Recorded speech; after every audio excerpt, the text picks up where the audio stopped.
The headlines: President Muhammadu Buhari appoints leadership of 3 government parastatals. Independent National Electoral Commission calls for regulation of campaign funds. Trade unions differ on minimum wage. And in sports, Rivers to host Super Eagles game against DR Congo. These and more stories in a moment. I am Anthony Momodu with the PM News on Television, Nigerian. President Muhammadu Buhari has approved the appointment of 5 new executives for National Human Rights Commission, Niger Delta Development Commission, and Nigerian Electricity Regulatory Commission, following their confirmation by the Senate.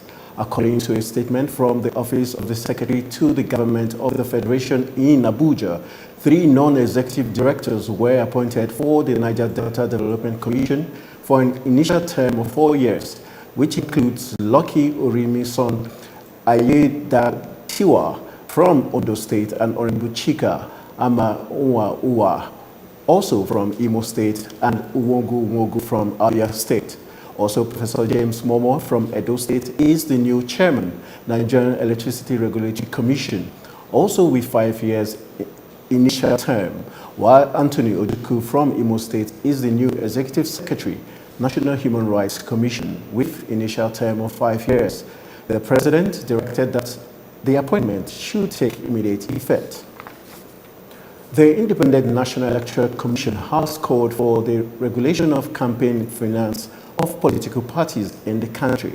Speaking at the opening of a 2-day training workshop on campaign finance tracking and reporting for INEC staff in Kwara State, the state's INEC Administrative Secretary, Paul Essia, stated that although money and other resources were required for the running of political parties and for aspirants to fund their campaign, there is need for regulations to be put in place to regulate the undue influence of money in politics. He further stated that the creation of campaign finance tracking unit in the Department of Election and Party Monitoring is part of efforts at tracking the worrisome trend of subverting the will of the people through the use of money. There were clear divisions in the nation's labor movement at the Southwest Zonal Public Hearing on national minimum wage for Nigerian workers held in Ikeja, Lagos, with unions insisting on different amounts for minimum wage. The United Labour Congress of Nigeria, ULC, insisted on 96,000 naira minimum wage, while Nigerian Labour Congress and Trade Union Congress of Nigeria, TUC, maintained its fresh demand for 66,500 naira minimum wage. The development came at a public hearing organized by the Tripartite Committee of the National Minimum Wage, where the federal and state government pleaded with Labour to demand an implementable minimum wage that government could afford. Presenting the memorandum for NLC and TUC, Chairman Political Committee, NLC Lagos State Chapter, Agnes Sesi, said NLC and TUC were insisting on their demand for a new monthly national minimum wage of 66,500 naira, which is approximately the average of the implied minimum wage derived under 3 approaches, stating that the amount was implementable if government was serious about welfare of workers. Still ahead, Catholic Bishop asked President Buhari to resign. More on sport and the foreign scene. Stay tuned. Thanks for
Thanks for staying tuned.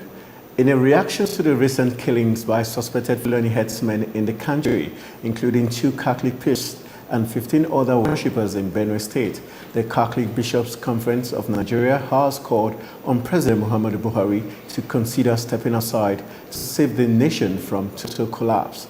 The bishops, in the communique titled "When Will This Barbarism End?", condemned the increasing attacks by suspected herdsmen, whom they said had turned the country into a massive graveyard, and noted that the rate of insecurity in Nigeria had become embarrassment to the international community. The bishops further advised Nigerians to be courageous and stand for their fundamental rights to life and security.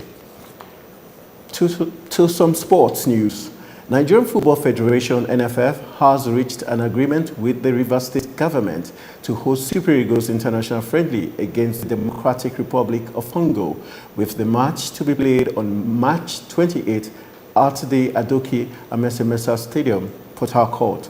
The agreement was reached after a meeting featuring Rivers State Governor Nyesom Wike, NFF President Amaju Pinnick, and Super Eagles coach General at the Government House in Port Harcourt. Speaking on the agreement, Super Eagles coach General said the team need 3 major international friendlies to be prepared for the World Cup, and he expects the stadium to be fully ready for the friendly in the next 4 weeks. He revealed that some of his key players are injured, adding that those on the injury list will be nurtured to fitness ahead of the World Cup. Meanwhile, Barcelona footballer Lionel Messi won a legal battle on Thursday to register his name as a trademark to sell sports goods after an EU court ruled that he is too famous to be confused with other businesses. The Argentine star, the world's highest-earning footballer, ruled out a challenge by a Spanish cycling gear manufacturer called Massey, which had challenged his trademark on the grounds that it was too similar to its own. But a ruling by the General Court of the European Union, the bloc's second highest court, says Lionel Messi may register his trademark Messi for sports equipment and clothing, stating that Messi is too famous to be confused with cycling gear manufacturer Massey. The ruling caps a 7-year legal fight since the footballer first tried in 2011 to trademark his name with the EU's Intellectual Property Office, and comes days after a French football magazine revealed that Messi had overtaken Cristiano Ronaldo as the highest earner in world football.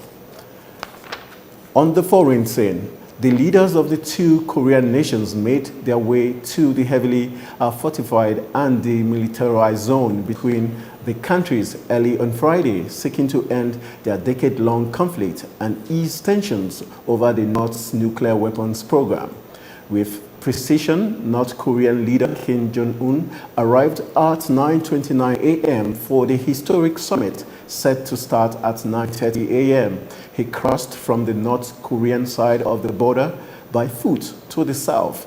The 2 leaders shook hands with Kim, inviting Moon to also cross the inter-Korean border.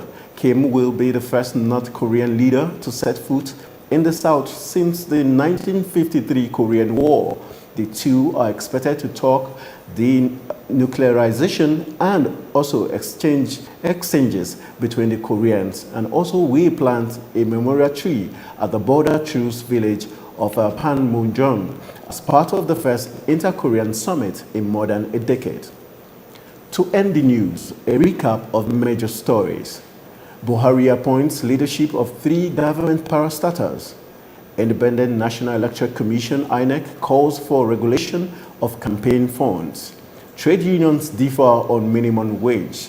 And in sports, Rivers to host Super Eagles game against DR Congo. Remember, you are a leader if your actions inspire others to dream more, learn more, do more, and become more. Inspire someone today. Thanks for watching. I am Anthony Momodu.